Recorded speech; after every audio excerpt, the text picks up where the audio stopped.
शेतकरी कर्जमाफी 2026 ची प्रक्रिया आता राज्यात सुरू आहे। येत्या काही दिवसांमध्येच राज्यातील शेतकऱ्यांना कर्जमाफीचा प्रत्यक्षात लाभ देखील मिळणार आहे।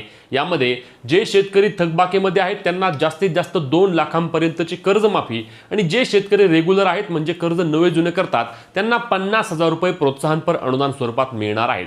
मग हे 50,000 रुपये नक्की किती शेतकऱ्यांना मिळणार आहेत, कोणाला मिळणार आहेत, असे विविध प्रश्न या निमित्ताने शेतकरी विचारत आहेत। तर कर्जमाफीबाबतची ही महत्त्वाची अपडेट असणार आहे, ज्यामध्ये आता शेतकऱ्यांची माहिती आणि यादी समोर आली आहे, ज्यामध्ये 23,63,000 असे शेतकरी आहेत की ज्यांना हे 50,000 रुपये प्रोत्साहनपर अनुदान स्वरूपात त्यांच्या खात्यावरती डीबीटीच्या माध्यमातून जमा केले जाणार आहे।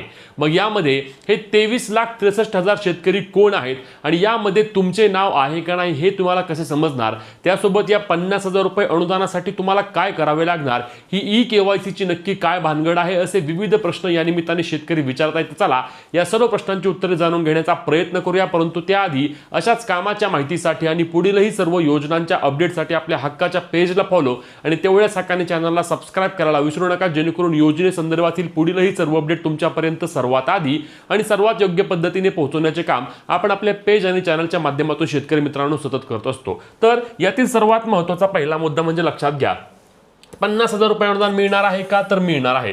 जे शेतकरी रेग्युलर त्यांचे कर्ज नवे जुने करतात त्यांच्यासाठी हे अनुदान स्वरूपामध्ये रक्कम असणार आहे। यातील सर्वात महत्त्वाचा पहिला मुद्दा म्हणजे ज्या शेतकऱ्यांना कर्जमाफीचा लाभ मिळाला त्यांना हे मिळणार का, तर त्यांना हे मिळणार नाही।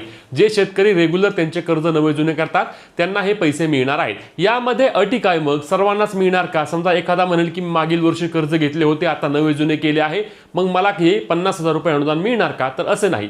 यामध्ये देखील अटी टाकण्यात आल्या आहेत। कर्जमाफीमध्ये विविध प्रकारच्या अटी आहेत, ज्यावर अनेक शेतकरी नाराज देखील असल्याचे पाहायला मिळत आहे। या 50,000 रुपये प्रोत्साहनपर अनुदानासाठी असणारी महत्त्वाची अट म्हणजे मागील 3 वर्षांपैकी कोणत्याही 2 वर्षी तुमचे कर्ज तुम्ही नवे जुने केलेले असावे, म्हणजे 22-23 असेल, 23-24 असेल किंवा 24-25 या 3 वर्षांपैकी कोणत्याही 2 वर्षांमध्ये तुम्ही तुमचे कर्ज घेऊन म्हणजेच की कर्ज फेडून परत उचलले असे 2 वर्षांमध्ये केलेले असावे। त्यासोबतच अजून एक महत्त्वाची आणि सर्वात मोठी अट म्हणजे या वर्षीचे देखील कर्ज तुम्हाला नवे जुने करावे लागणार आहे। अनेक शेतकऱ्यांचा विषय काय होता की आता या वर्षी जून महिना आला तरी त्यांनी त्यांचे कर्ज नवे जुने केले नव्हते, कारण त्यांना काय वाटलं की कर्जमाफीचा त्यांना लाभ मिळेल।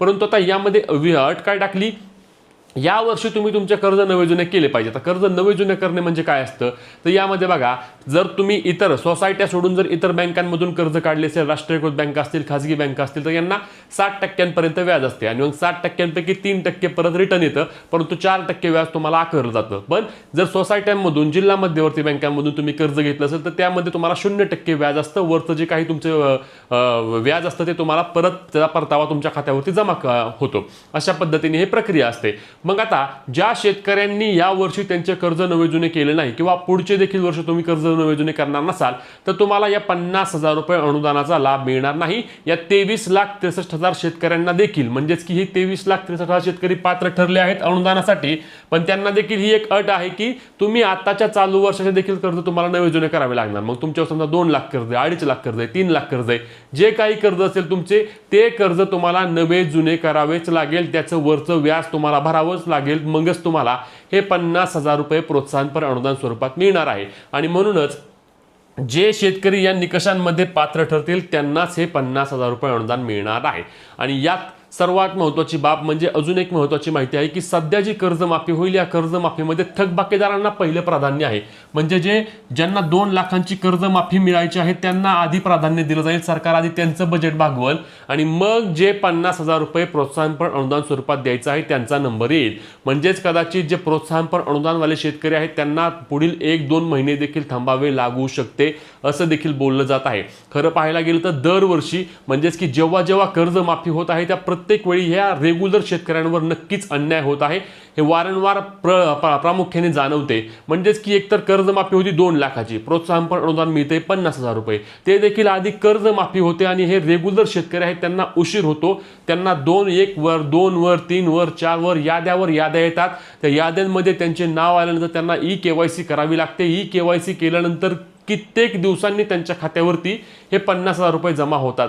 अशा पद्धतीने न करता शेतकऱ्यांनी या चालू बाकीदार असणाऱ्या शेतकऱ्यांना प्राधान्य देणं गरजेचं असणार आहे, कारण हे चालू बाकीदार शेतकरी इतर सर्व गोष्टी साईडला ठेवून त्यांचे कर्ज नवे जुने करतात, कुठूनही पैसे ॲडजस्ट करून कर्ज रेग्युलर नवे जुने करतात आणि दरवेळी त्यांच्यावर अन्याय होतो। आणि या चालू बाकीदार शेतकऱ्यांनी जर त्यांचे कर्ज भरले नाही तर शेतकरी कर्जमाफीवर किती मोठ्या प्रमाणावर ताण येईल हे देखील पाहणे आवश्यक ठरणार आहे। आणि म्हणूनच आम्ही देखील पुन्हा एकदा विनंती करतोय की हे 50,000 रुपये तुम्ही जे देणार आहात ते शेतकऱ्यांना आधी देणं गरजेचं असणार आहे, त्यांना देखील यांच्यासोबतच लाभ मिळावा, अन्यथा त्यांना तुम्ही पुढच्या 2 महिन्यांनी लाभ द्यायचा आणि कर्जमाफी आधी करायचा असे म्हटल्यास हे चालू बाकीदार शेतकरी नक्कीच नाराज होणार आहेत। तुम्हाला याबाबत काय वाटतं नक्की कमेंट करून सांगा। ही व्हिडिओ शेअर करा आणि पुढील सर्व अपडेटसाठी आपल्या पेजला फॉलो आणि चॅनलला सबस्क्राईब करा।